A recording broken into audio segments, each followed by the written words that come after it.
Welcome to Resiliency Redefined. I'm your host, Robyne, and I am thrilled to share with you information about resiliency, well-being, performance, education, business, parenting, and everything in between. I'm committed to joining you each week to talk about these big ideas and bring them into action, habits, tools, strategies, tactics that allow us to finally uncover what it takes to truly be well. And I'm just so excited that you're here.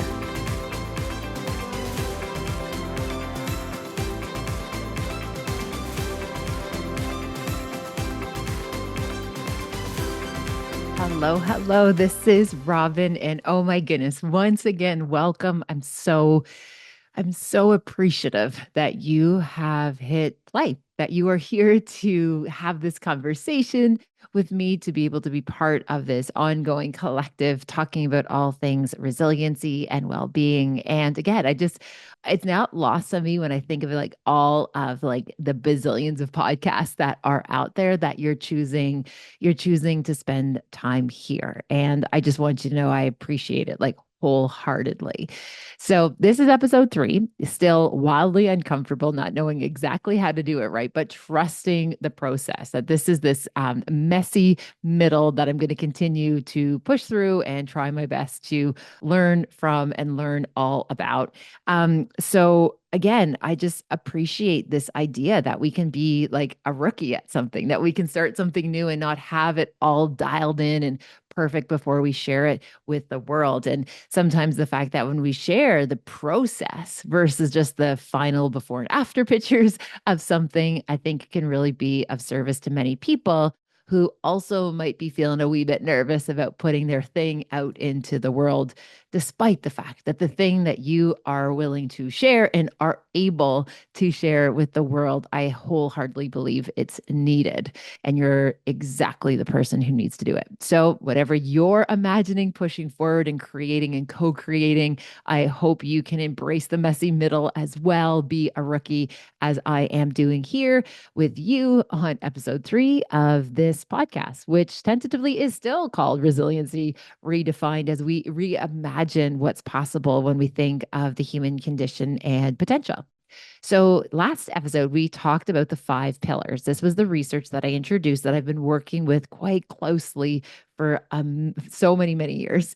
And I wanted to take a deeper dive into each one of those pillars. And I thought today would be a perfect day to talk about belonging.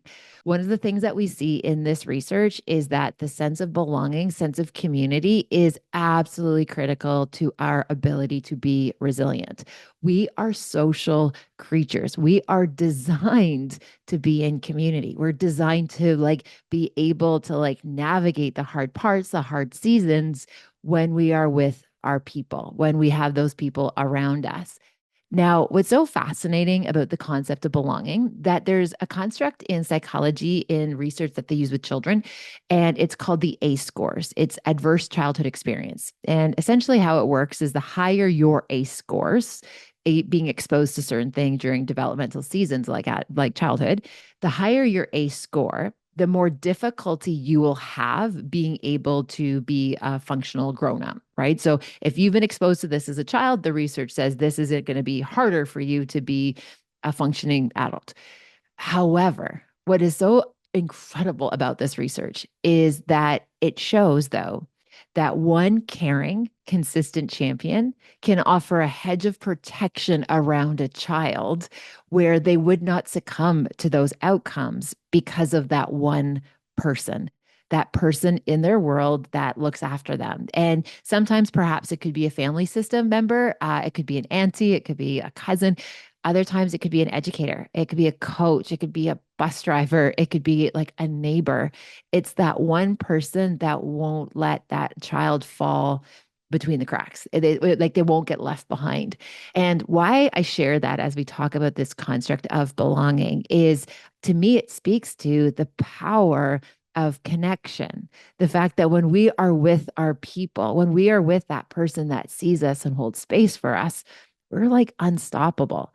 Now, when we also think about belonging, another kind of season where this kind of sprouts up is adolescence. And as a mama of three teenagers, like I see this. I see boots on the ground, what adolescence looks like right now, and how difficult it could be for some adolescents to be able to like negotiate between belonging and fitting in.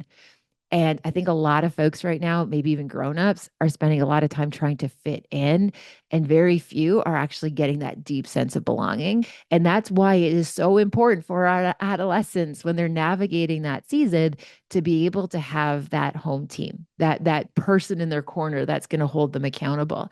And as we age and as we develop and grow, one of the things that we see is like it doesn't have to be the same person for your whole life. People will kind of come in at different times, and we even know, for example, when we lose a primary attachment figure, right? That person might have been the person who was keeping you safe, made you feel secure, felt you felt resourced and well grounded. And then when you're separated from that person, it's going to be substantive. It's going to be like what we call like a mother wound, like a major injury.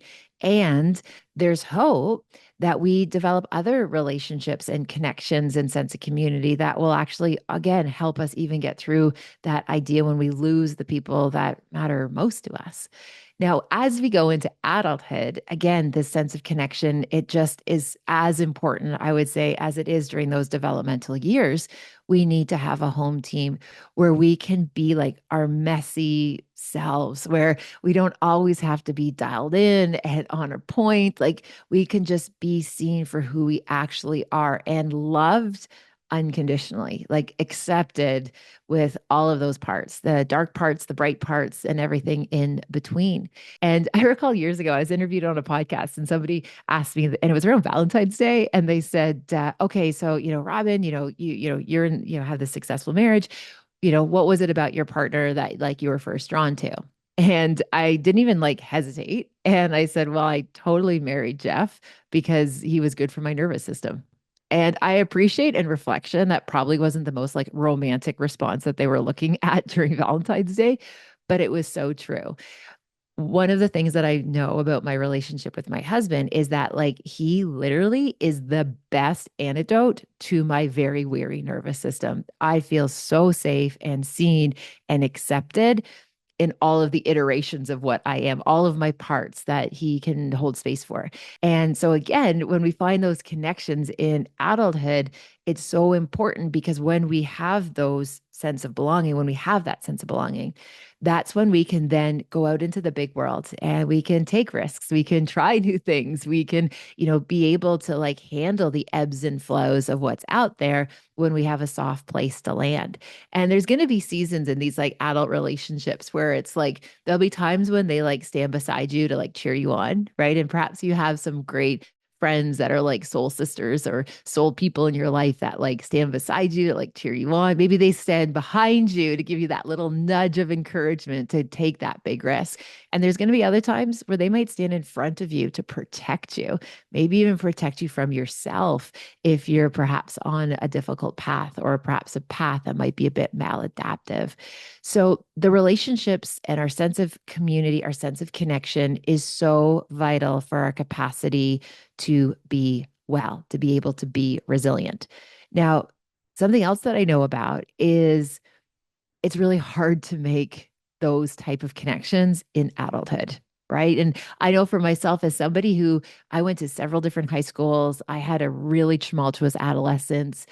I had really even difficulty in my first few programs that I did in post-secondary. Like I don't have that like tribe of friends that like have seen me since like toddlerhood all the way into middle adulthood. And I know sometimes for myself, I almost sometimes feel a little bit envious when I look at people who've had friends for decades because that wasn't available and because I personally was in such this place of like evolution and shifting. And again, because of my own experiences with trauma and recovery and like the people that I was friends with in adolescence, they definitely weren't coming with me into adulthood. I had to make some changes. And then when you go through, for example, big relationship shifts, usually like, yeah, I know when people say like, they separate things and it's 50-50. Well, often like our friends get separated and they kind of pick sides and it's hard to stay neutral to be Switzerland. So again, even after relationships ending, those persons that were part of my world for that particular time, they didn't come into the next iteration. And that's okay. And so, one of the big ideas I want to just hold space for us right now is it's okay if we haven't had friends that are consistent, the same group all the way through. Sometimes it is a bright blessing, and that's amazing that some people have it. I would say there's actually more people who don't have it, and that is okay. And it's also okay, for example, that we have really close colleagues and connections and friendships at work and we like spend so much time with them. The research actually shows we spend more time awake with our colleagues, our clients, our students, our staff than like in adulthood than we even do with our own families. Okay. So we spend more time awake in the work environment if we work outside of the home with those people than we do with our own family. So, yeah, no wonder you're going to hopefully be able to develop some great friendships that are in the workplace. And then you might notice you move to a different job. You go to a different place and all of a sudden that person you spoke to like literally 5 days a week, all of a sudden you notice you guys don't talk as much anymore. And again, that is okay too. So the gentle invitation is to recognize that, yes, it would be optimal if we had these ideal connections that were consistent all the way through. What's important is that we have the right people around us for the season that we are in. And again, it's going to look really different. Super hard to make friends as a grown up. I get that. And it's part of the process. We are able to make new connections and evolve and adapt and be able to find our home team. Now, the other kind of idea I want to share with you, and I thought this was so fascinating when we saw this in the research, was that most people shared that if they were going through something very deep or dark or hard, that they do have at least one phone call, which I'm so glad. I'm so glad that we have that one phone call, right? And they use that kind of terrible example. If it's like, okay, if you kind of fell down the stairs and you had your phone, you can call one person, who are you calling? And of course, in my mind, I'm like 911. But the whole idea is that you're meant to have like that friend that call no matter what will come and get you. Well, what's interesting about that is like, okay, that's great that we have this one friend. The question is that one friend also like, or family, maybe it's a family member, like, could they be your 3 a.m. call? Right? Could they be their call when it's like wildly inconvenient? So we have a lot of people that might show up for us during like standard business hours, which is great. And my gentle invitation is to make sure that we have somebody who shows up at that 3 a.m., like somebody that actually, no matter what, that we know that we have a trusted ally in the world. We have to have that phone call. We have to have that lifeline.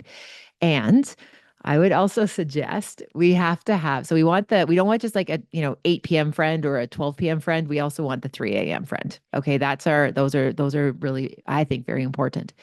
The other thing though is essentially, again, to really cultivate this sense of belonging and grown-uphood is that we need the friend who will celebrate our wins with us. As I shared with you on episode one of the things that I see is women, in a lot of cases, they're scared of their greatness. They want to stay like small. They want to stay like just under that line because there's a lot of negative narratives around successful women. And it's hard to like, especially make friends when you are in that place of success. And so I know a lot of kind of women are like putting these ceilings on themselves. And please hold space. I also recognize that there are enormous systemic and societal barriers and ceilings that are put on women as well. This isn't women have created this problem and women are perpetuating it. There are a lot of moving variables. This is a wicked problem. And I also see there's a lot of women that are scared of their success, which also in turn means that I see a lot of women who don't have people to share their wins with, that they don't have that like, person that they can do, call up and be like, hey, this amazing thing just happened for me. Because I think what happens in that case is it shows this kind of little bit of a spotlight on this like shadow culture and some of these friendships that they're actually like they're not probably as like supportive as we might hope them to be or wish them to be. Like I remember telling when I was teaching social psychology, telling my students, it's like we all want to have like a super attractive friend, but just slightly less attractive than us. We want like a super successful friend, but just slightly less successful. Or, the human tendency is like we want our partner to be super attractive and our friends to have, attractive spouse, but not quite as attractive and successful as ours, right? Like that's part of this like evolutionary psychology. There's no shame. It's just the way we're kind of hardwired. But what that does, though, is it creates this like tension between this idea of like, hey, something really great happened. Do you have somebody that you can call and share that with? And I hope that you do. I hope that you have somebody that when you have that win that you have worked so hard for, that you have that one person that you can say, like, hey, this crossed the finish line, or this just happened and I wanted to share it with you, and they show up for you in a place where they're just like happy for you. And I think it was like Oprah recently, she was asked about her relationship with Gail. And I think Gail and Oprah are just such a cool examples of these really strong women who found one another. And one of the things that I love that Oprah said about how her relationship with Gail was so successful is that Gail never wanted to be Oprah and Oprah didn't want to be Gail. They had very different aspirations and they were happy for each other because they were kind of doing their own thing and they knew who they were and what they were evolving and becoming. And there wasn't any competition. And Oprah said, you can't have friends that are jealous of you. And I just thought that was such a cool kind of snapshot of, this idea of this evolution of these friendships in terms of having people that genuinely want to see you succeed. So that's just like, and actually, my friend Jill and I, we kind of talk about this as like, this kind of like the hotline where it's like, hey, the celebratory hotline, we can chat, we can share that. And we also talk about the fact that we don't have a ton of people we can do that with. And so, and my friend Peter Katz also talks about how, like, it's really hard to find people who want to share in your success for your benefit. Okay. So, goodness, it's a lot coming at you. The sense of belonging. The other piece, and this is actually a gentle invitation because often when we think about belonging, we always think about like other people. And yes, that's part of the social connection. The other part that I want to invite you to think about is this idea about you belonging with yourself, like you being comfortable in your own skin, comfortable in your decisions, comfortable in your life, like so confident in you as who you are. Kind of this idea that like you know who you are and you know who you are not, and you're just like able to like be in that place of authenticity. And I know authenticity gets thrown around a lot right now. When we're around it, oh my gosh, you can feel it. Like you can sense it when it's just genuine and it's real and it's so refreshing in a world of like highlights. I just think authenticity is pretty powerful. Now, recently I was asked by somebody like, okay, where's your happy place, Robin? Right? We're talking about, where is your happy place? Where do you go where you feel like happy, safe, secure, content, whatever you want to call it? And what was so remarkable is for a really long time, I used to have like places like kind of in my mind, right? Where I'd be like, oh, I can, imagine myself at the lake house. I can imagine myself on a beach. I can imagine myself, in these different places in the world. And I don't even know when this happened, but there was a shift because when I was asked that question not that long ago, I realized like my happy place is essentially wherever my feet are. That I am so appreciative that in my own work, in my own recovery, in my own work that I've navigated, is that now like I am just like content in my own body. Like I can turn inwards when the world gets too noisy, when things get too overwhelming, I'm able to like turn inwards and I can like tap into that place of security within myself. Now, my friends, I assure you that this is still a work in progress. This is something that I'm coming upon. It's something I'm working towards. And I also remember what it felt like to keep myself so busy. Like, I mean, from the moment my eyes like opened in the morning to the time I passed out, like 18, 20 hours later, I would keep myself so busy because I was essentially running away from myself. And you can't run away from your own 2 feet. Yet, for almost like, gosh, decades, I was so uncomfortable in my own person that I was like doing anything and everything to stay busy enough to be able to not have to like sit with myself. And it's exhausting, like psychologically, emotionally, spiritually, physically. It is exhausting. And anytime I would start to slow down, I noticed all these big pesky feelings would start to come up. And then I just get back to work. I get back to being busy because I just couldn't figure out how to like reconnect with myself, especially after many, many years of trauma. So, having said all of these things, the big idea I want to share with you on this episode is belonging is so important. We are social beings. We're meant to be in community 100%. And there's amazing research that talks about why this is so important. The piece that I think is often missing, and what's my kind of contribution to this conversation, is the importance of belonging within yourself. That doesn't mean we're lone wolves. That doesn't mean we have to carry the weight of the world alone with our two hands.